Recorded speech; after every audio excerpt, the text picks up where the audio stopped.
Well, hello wherever you are in a club around Queensland, and many of you would know me. I'm Geoff Wohlsen from Club Training Australia and Dixon Wohlsen Strategies.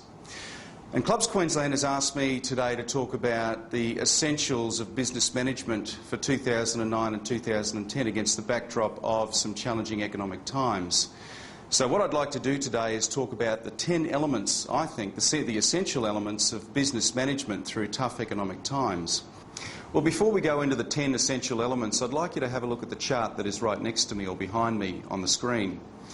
This chart represents, and is just a representation of a business that might have got itself into trouble after enjoying some reasonably good and solid growth in revenues. The bottom axis represents time, the vertical axis represents dollars. The blue line represents the revenues of that business. You can see they climb first, they plateau, and then they drop.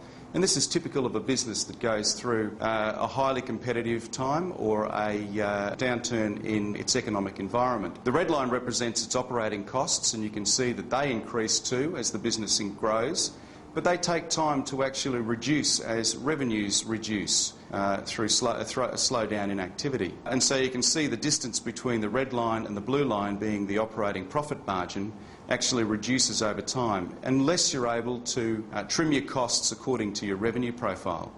The bottom two lines, one being green and the other one being orange, the green line represents the amount of money we invest back into the business in terms of capital to replace things like tables, chairs and poker machines and carpets and the like. And the orange line represents our creditors, the total amount of money we owe our suppliers, and we need to keep those in check too. What happens is, as the business profit margin starts to deplete, we tend to curtail our capital investment. In other words, the green line goes down to virtually nothing, and the orange line starts to kick up. We start to fund our trading losses by not paying our creditors, the people we owe money to. I'd like you to have a look at that chart and just understand the warning signs for your business and when things might start to move from an A class, where margins are strong and revenues are growing, to a B class where revenues are fairly consistent and so are margins, to a C class where there's some warning signs, and finally D class where the business is in significant trouble. Well, the first element I'd like to talk about is the need to measure your performance as a business.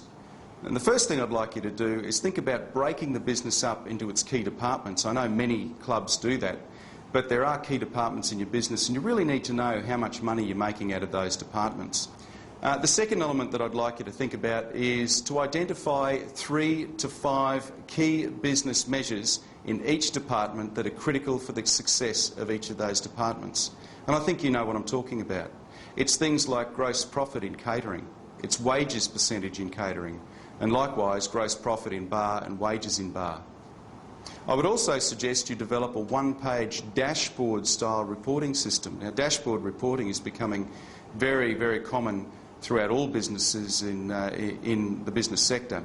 And the dashboard that you might choose to develop for your business might have, for example, gaming machine metered win per machine per day. The second element I'd like to talk to you about is teamwork. Many general managers must feel fairly lonely, particularly general managers of large clubs. They tend to take the burden of the business on their own shoulders and manage it as a single person. It's important when you're measuring your performance not to have too many measures. They've got to be the key measures that really matter to your business or that particular department. And the team has to know those KPIs or those key performance indicators and be measured against them and judged against them in terms of their performance review. You've got to make sure that everyone in the team understands the targets. It's not uncommon for a team to have different views on what exactly the target measures and how to measure the target. When pulling together a team to actually drive a business, you need to make sure that individual members of the team can actually influence the achievement of those targets. They have to own the targets and largely be responsible for achieving them. You must acknowledge and reward staff for excellent and good performance. And that's very important in these tough economic times. And finally, communicate the overall business performance to all staff. I think you'll find that most staff who work a very hard shift on a Saturday night, for example, will be keen to find out how many plates and how many covers were served. They'll be keen to know how much you sold over the bar. Well, first of all, it's interesting and important to recognise that your staff costs will be your single greatest cost element in your budget for 2009 and 2010. Most clubs spend up to 20% of their revenues on staff costs. Of course, some are as low as 15% and some get even lower than 15%. So it's important to get the most out of your staff when you're spending 20 cents in every dollar that comes through the front door.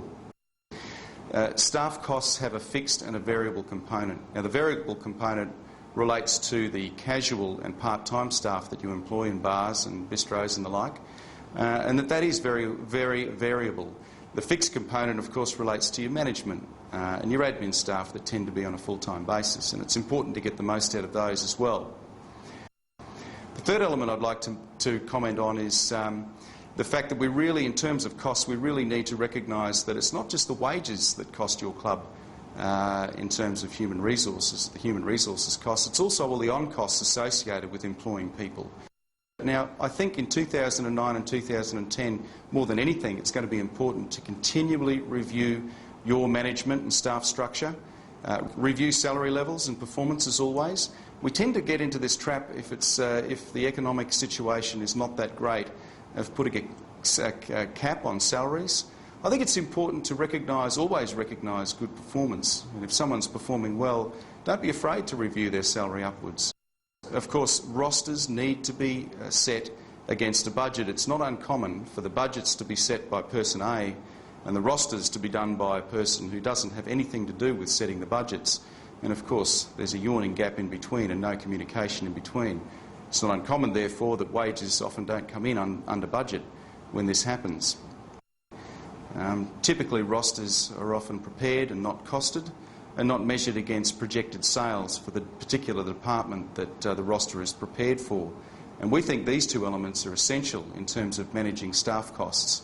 Cost the roster once it's done and compare the costs to the projected revenues for that particular department. They really need to come in line with your key performance indicators.